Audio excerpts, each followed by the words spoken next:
Check a Pro Joe here on the Check a Pro radio show. I've got a great guest today. We're going to be talking about your heating and air conditioning.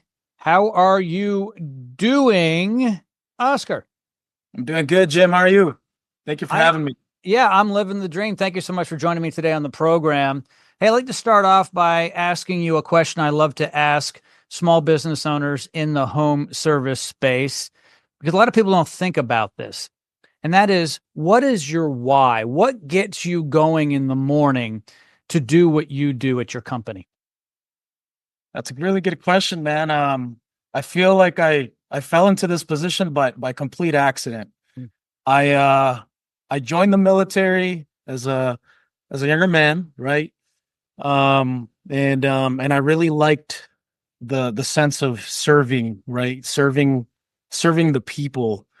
And after that, I was invited to kind of help out and do some air conditioning, and it didn't really make sense to me at the time. And I was like, all right, screw it. Let's go ahead and give this thing a shot.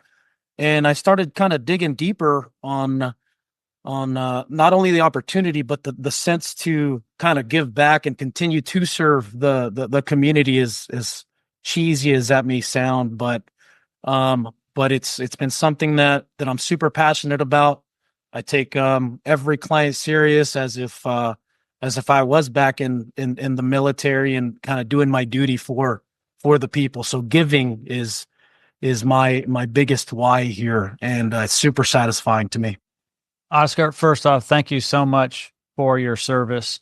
And you continue that service today, taking that need for yourself to continue to serve after leaving the military in your community now, with what's really important, keeping people cool in their homes, and sometimes warm, depending upon the season, but for the most part, keeping them cool, comfortable, getting that climate just right in the home. And this is true of all your team members as well, isn't it?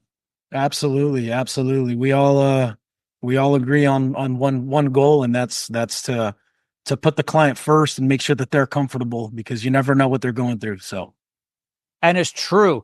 A lot of people in your business get into the business to make money, which is fine. We all want to make money. yes, A lot of companies do what you do. You guys are qualified technicians.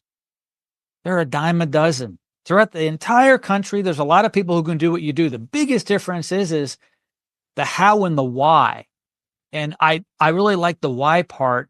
It's not just the fact that you guys are great technicians. You're a safe place to go, but you really care about the customer, and people like to buy from people they know, like, and trust and feel comfortable with. And that's why I love talking to you.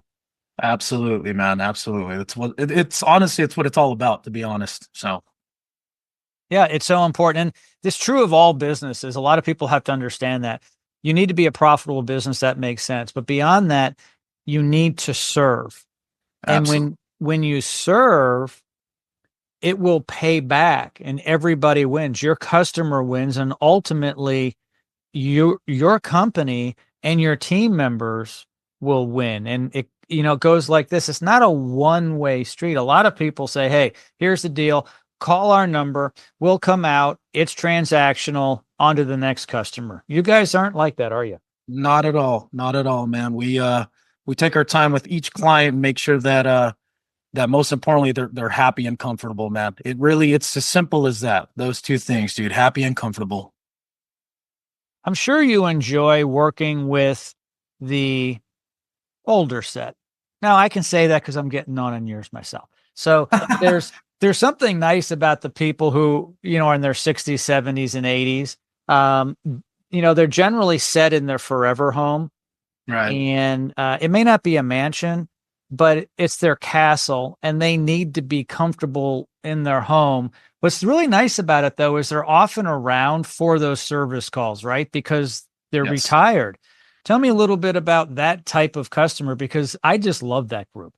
Yeah, no. So that specific age group and those communities, right? Because we do a lot of work in the 55 plus.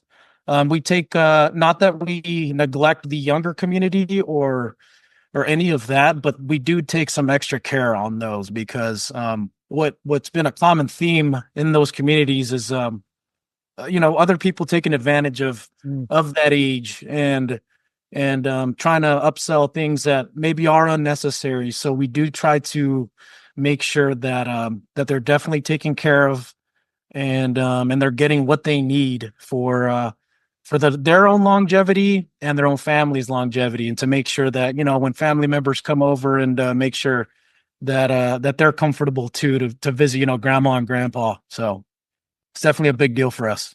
Yeah, it's a very trusting group. The older we get, the more trusting we get, which can be dangerous because the unscrupulous contractor will take advantage of the elderly. Yes. My father's 94 years old. Yep.